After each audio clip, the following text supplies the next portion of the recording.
Class 10 के chapter दैनिक जीवन में रसायन में हमने अम्ल, क्षार और लवण की स्टडी कर ली थी। आज अपन पढ़ेंगे इनके उपयोग। अम्ल, क्षार एवं लवण के उपयोग, इनका दैनिक जीवन में हम क्या यूज करते हैं उनके बारे में। तो पहले अपन देखते हैं एसिड के बारे में।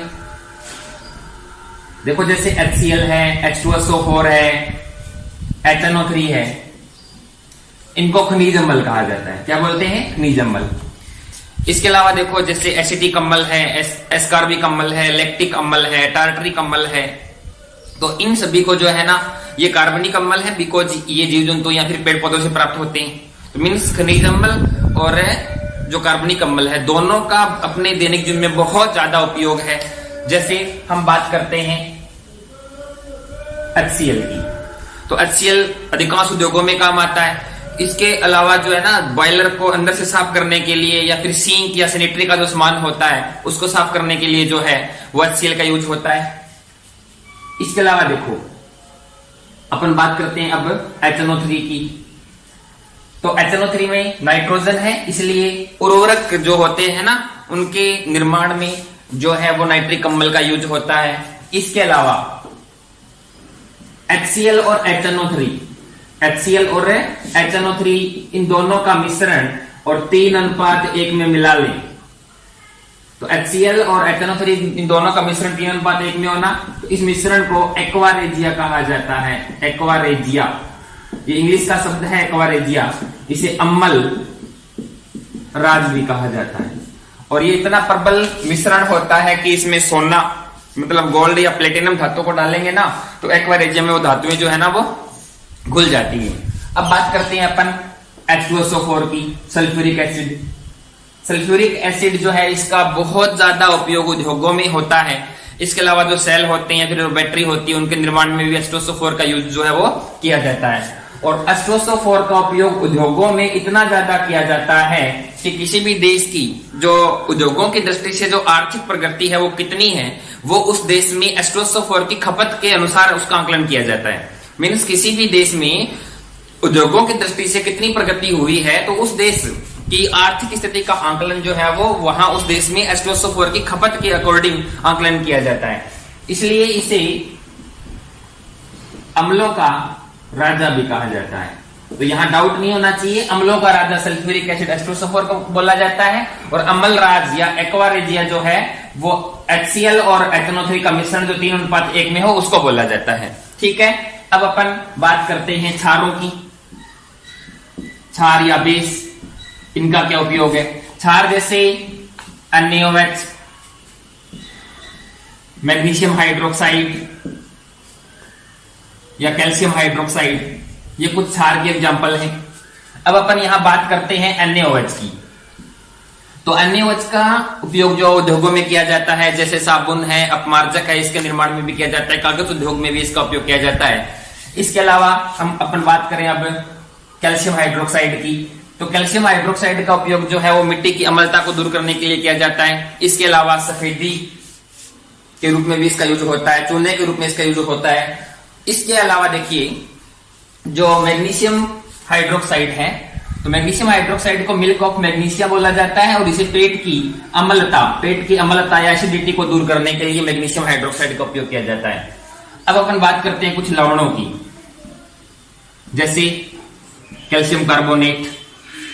तो ब्लैक बोर्ड पर यूज करते हैं ना चौक, उसको बनाने में कैल्शियम कार्बोनेट का यूज होता है। इसके अलावा सीमेंट उद्योग में कैल्शियम कार्बोनेट का यूज होता है, और मार्बल या संगमरमर के रूप में भी किसका यूज होता है? कैल्शियम कार्बोनेट का यूज होता है। धातुकर्म मीन्स किसी भी खनिज से शुद्ध धातु प्राप्त करने में धातुकर्म उसको बोला जाता है, उसमें भी गालक के रूप में जो है वो कैल्शियम कार्बोनेट का यूज किया जाता है। इसके अलावा अपन बात करते हैं AgNO3 की। सिल्वर नाइट्रेट, चांदी है भी इसमें, बहुत महंगा है ये। तो सिल्वर नाइट्रेट का यूज जो है वो फोटोग्राफी में किया जाता है। इसके अलावा फिटकड़ी, जिसको पोटाश एलम बोला जाता है, फिटकड़ी या फिर पोटाश एलम जो है ना उसका यूज जो है वो जल के शुद्धिकरण में किया जाता है। जैसे अपन पानी का जो हौज होता है ना, उसमें यदि फिटकड़ी को बारीक पीस करके डाल देंगे तो उसमें जो धूल के कण वगैरह है उनका स्कंदन हो जाता है, वो पहनने में बैठ जाते हैं। तो जल के शुद्धिकरण में भी फिटकड़ी का यूज किया जाता है। तो ये मुख्य हो गया भी अम्ल, क्षार और लवण का हमारे दैनिक जीवन में क्या यूज है। बिकॉज इस चैप्टर का नेम भी क्या है, दैनिक जीवन में रसायन। तो इन रसायनों का उपयोग दैनिक जीवन में क्या क्या है, इसकी स्टडी हम लोगों ने कर ली। तो चलिए दैनिक जीवन में रसायन के यूज के बाद अपन पढ़ते हैं पीएच स्केल। तो पीएच स्केल क्या है, इससे पहले अपन देखें, जैसे बुखार वगैरह होती है, हम डॉक्टर के पास जाते हैं तो हमारा बॉडी का टेम्परेचर कितना है उसको मापने के लिए अपने माउथ में एक चीज देते हैं, उसका नेम क्या है, सभी जानते हैं, थर्मामीटर। क्या काम आता है, टेम्परेचर को मापने के लिए। इसी प्रकार से कोई भी पदार्थ है वो अम्लीय है, क्षारीय है या फिर उदासीन है, उसको मापने के लिए एक उपकरण का यूज किया जाता है। उस उपकरण को ये अपन क्या बोलते हैं, पीएच स्केल। तो पीएच स्केल का काम क्या है, किसी पदार्थ की अम्लता, क्षारीयता या उदासीनता को जांचने के लिए पीएच स्केल काम आता है। यहां पर जो पी शब्द है इसकी उत्पत्ति जर्मन शब्द पोटेंशियोवी है, जिसका अर्थ इंग्लिश में होता है पावर से। मीन्स ये पी जो है यहां पर शक्ति को बता रहा है, और जो एच है ना ये बता रहा है हाइड्रोजन आयन की सांद्रता के बारे में। मीन्स पीएच स्केल सारा का सारा किस पे डिपेंड है, हाइड्रोजन आयनों की सांद्रता की पावर कितनी है, मीन्स उस हाइड्रोजन आयनों की सांद्रता कितनी है उस पर डिपेंड करेगा। तो पीएच स्केल की उत्पत्ति जो है ना वो सोरेनसन नामक वैज्ञानिक ने की थी। तो पीएच स्केल एक उपकरण है जिसका उपयोग किसी भी पदार्थ की पीएच मापने के लिए किया जाता है। अब अपन पीएच को परिभाषित करते हैं। हाइड्रोजन आयन की मोलर सांद्रता का ऋणात्मक लोगरिथम या लघुगणक जो है वो पीएच कहलाता है। यहां पर जो ब्रैकेट है ना ये मोलर सांद्रता को बता रहा है। ब्रैकेट किसको बता रहा है, मोलर सांद्रता को बता रहा है। तो डिफाइन कैसे करेंगे, हाइड्रोजन आयनों की मोलर सांद्रता का ऋणात्मक लघुगणक क्या कहलाता है, पीएच कहलाता है। और हमने पढ़ा है कि H पॉजिटिव आयन जल के साथ जुड़ करके हमेशा किस रूप में रहते हैं, हाइड्रोनियम आयन के रूप में रहते हैं। तो यहाँ H पॉजिटिव आयन की बजाय हाइड्रोनियम आयन ज्यादा लिखना, हाइड्रोनियम आयन लिखना ज्यादा उचित रहेगा। तो pH equals to minus log H3O positive. तो बोलेंगे क्या इसको, हाइड्रोजन आयनों की सांद्रता का ऋणात्मक लॉग क्या कहलाता है, पीएच कहलाता है। तो देखिए हमने यहाँ किसको परिभाषित किया है, पीएच को। अब देखो यहाँ यदि आप नेगेटिव साइन नहीं लगाते हो, नेगेटिव साइन नहीं लगाओगे तो क्या हो जाएगा, pH equals to log 1/H3O positive. तो इसको कैसे लिखेंगे, पीएच इक्वल्स टू माइनस नहीं लगाएं तो log 1/H पॉजिटिव। तो इनमें से किसी भी फॉर्मूले से आप पीएच को लिख सकते हो। ओके, तो हमने पढ़ा है कि पीएच किस पर डिपेंड करती है, विलयन में H पॉजिटिव आयनों की सांद्रता जो है उसी पर, H पॉजिटिव आयनों की सांद्रता पर पीएच डिपेंड करती है।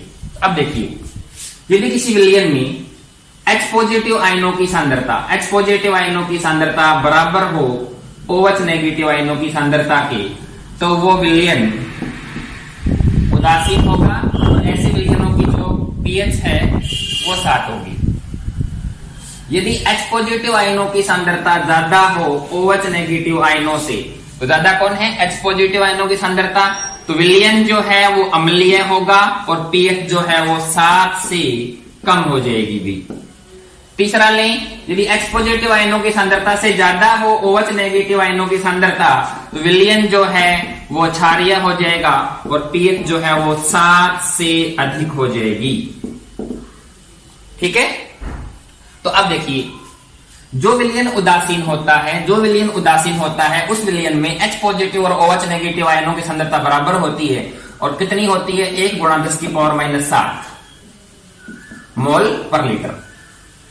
मीन्स H पॉजिटिव आयनों की सांद्रता और OH नेगेटिव आयनों की सांद्रता बराबर होगी और प्रत्येक कितनी होगी, ये होगी। तो अपन बोल सकते हैं कि H पॉजिटिव आयनों की सांद्रता और OH नेगेटिव आयनों की सांद्रता को जोड़ दें तो कुल सांद्रता कितनी हो जाएगी, 1 × 10⁻14 मोल पर लीटर हो जाएगी। ठीक है, तो पीएच स्केल से पता लग जाएगा पीएच कितनी है, भी 7 है या 7 से कम है या 7 से ज्यादा है। तो जिससे हमें यह पता लग जाएगा कि वो विलयन अम्लीय है, क्षारीय है या उदासीन है। जैसे पीएच स्केल का डायग्राम ले लेते हैं।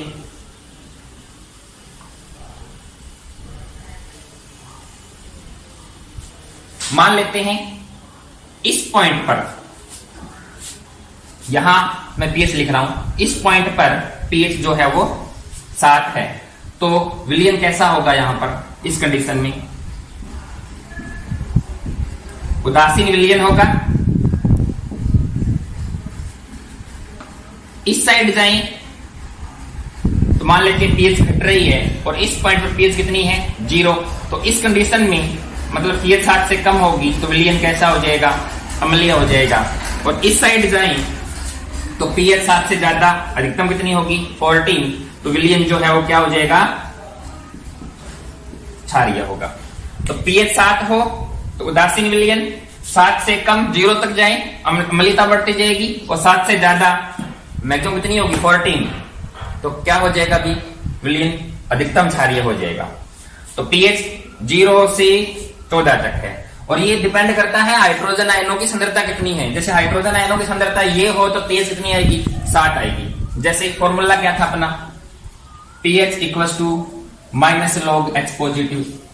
तो उदासीन विलयन के लिए, उदासीन विलयन में H पॉजिटिव आयनों की सांद्रता कितनी होती है? ये, तो यहां रखें इसको, तो pH equals to minus log, तो 1 गुणा 10 की पावर माइनस 7 हो जाएगा। अब इसको सॉल्व करें तो pH equals to minus log 1, ठीक है, और ये माइनस प्लस हो जाएगा और पावर आगे आ जाएगी, तो 7 log 10। अब देखिए log 1 का मान 0 होता है और log 10 का मान 1 होता है, तो ये तो कितना हो गया? 0 और 7, और ये कितना है? 1, तो 7 ही रह जाएगा ना, तो pH कितनी आ गई? 7 आ गई। तो हम कह सकते हैं कि हाइड्रोजन आयनों की सांद्रता किसी विलयन में 10 की पावर माइनस x है, मान लेते हैं। यहां कितनी है? 10 की पावर माइनस 7। तो यहां पावर जो है वो कहां से कहां तक हो सकती है? ये तो जितनी पावर होगी वो आंसर आ जाएगा, तो पीएच कितनी आएगी?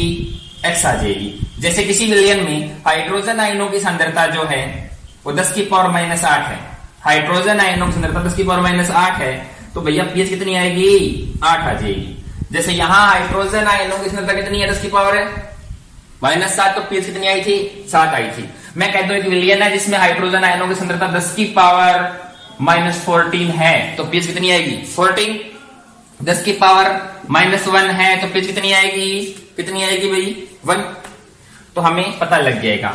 अब देखो, जैसे जठर रस द्वारा स्रावित HCl है, अम्ल, नींबू का रस है, या फिर संतरा है, इमली जो स्वाद में खट्टे होते हैं, उन सभी की पीएच 7 से कम होगी। डिस्टिल वाटर, उदासीन जल की पीएच कितनी होगी? 7 होगी।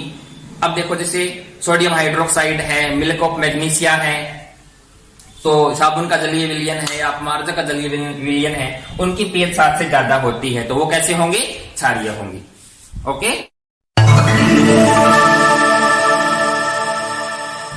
तो पीएच स्केल के बाद अब अपन स्टडी करते हैं पीएच के उपयोग के बारे में। अब देखो, फर्स्ट पॉइंट अपना है अम्लता। सभी लोग एसिडिटी या अम्लता के बारे में परिचित हैं, सभी अधिकांश लोगों की एसिडिटी होती है ना, तो एंटी एसिड के रूप में वो दवाइयां खाते रहते हैं। तो इस अम्लता का कारण क्या है? देखो, हमारे पेट या इसको उदर बोल सकते हैं, इसके अंदर की जो दीवारें होती है ना, अमाशय स्टोमक के अंदर की दीवारें जो होती हैं, तो वहां से जठर रस स्रावित होता है, जठर रस स्रावित होता है, और उस जठर रस में है ना HCl अम्ल होता है। तो जठर रस का स्रावण बढ़ जाए तो अमाशय के अंदर इस अम्ल की मात्रा बढ़ जाएगी, तो अमाशय की क्या बढ़ जाएगी? फिर अम्लता बढ़ जाएगी, और जो पीएच है, अम्लता बढ़ने से पीएच काफी कम हो जाएगी, जिससे पेट के अंदर जलन होने लगती है, खट्टी डकारें आती हैं। तो यदि HCl का स्रावण बहुत ज्यादा बढ़ जाए ना, तो उसके स्टोमक के अंदर घाव भी उत्पन्न हो जाते हैं। तो अम्लता को दूर करने के लिए क्या करेंगे? अम्लीय है तो क्षारीय पदार्थ खाएंगे ना, जैसे सोडियम बाइकार्बोनेट है NaHCO3, या फिर मिल्क ऑफ मैग्नीशिया है MgOH की होल ट्वाइस। नाम सुना होगा आपने इनो, तो इनो का मेन घटक होता है मिल्क ऑफ मैग्नीशिया। कई बार पूछा जाता है कि मिल्क ऑफ मैग्नीशिया का फॉर्मूला क्या है, तो MgOH की होल ट्वाइस होगा मैग्नीशियम हाइड्रोक्साइड। जो है इसी को मिल्क ऑफ मैग्नीशियम बोला जाता है।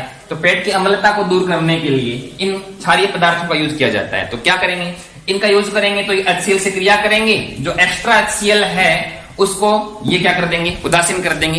एक अम्ल है, एक क्षार है, तो अम्ल क्षार से क्या बनता है, लवण और जल बन जाएगा, तो HCl का प्रभाव कम हो जाएगा। हाँ, ये जो है ये HCl की मात्रा को कम करेंगे, स्त्रावण तो होता ही रहेगा। ठीक है, दूसरा देखिए दंत क्षय, दांतों का खराब होना। जैसे अपन खाना खाते हैं, खाना खाने के बाद हम मुंह धोते हैं तो और अंदर से मुंह को साफ करते हैं, दांत वगैरह साफ करते हैं। यदि नहीं करें तो क्या होगा, जो बचा हुआ भोजन है वो मुंह में रहेगा, दांतों में फंस जाएगा। तो मुंह के अंदर जो बैक्टीरिया होते हैं, माउथ में जो बैक्टीरिया होते हैं, वो उस बचे हुए भोजन का अपघटन करेंगे, जिससे माउथ में जो है ना अम्लता जो है वो बढ़ेगी। सामान्यतः माउथ की अम्लता जो है वो 6.5 के करीबन होती है, तो कोई प्रॉब्लम ही नहीं है। लेकिन यदि अच्छे से माउथ को साफ नहीं करेंगे तो दांतों में फंसा हुआ जो भोजन है उसका अपघटन होगा, बैक्टीरिया उसका अपघटन करेंगे तो अम्ल बन जाएगा। अम्ल बनने से पीएच 6.5 से घट करके करीबन 5.5 के पास आ जाती है। और जब पीएच इस रेंज में आ जाती है तो दांतों का सबसे कठोर भाग कौन सा होता है, इनेमल। तो इनेमल को का भी अपघटन कर देते हैं, मीन्स इनेमल भी खराब होना शुरू हो जाएगा। तो इसे क्या बोलते हैं, दंत क्षय। तो जनरली अपन लोग क्या करते हैं, सुबह उठने के बाद में अपने जो है ना ब्रश करते हैं। ऐसा नहीं करना चाहिए, भोजन करने के बाद ब्रश करना चाहिए। और कई तो ऐसे भी होते हैं जो भोजन करने के बाद मुंह को साफ ही नहीं करते, तो करना चाहिए भी, ठीक है ना, वरना इनेमल भी खराब हो जाएगा, दांत गिर जाएंगे। थर्ड, डंक, या अपन बोल सकते हैं कीटों का डंक।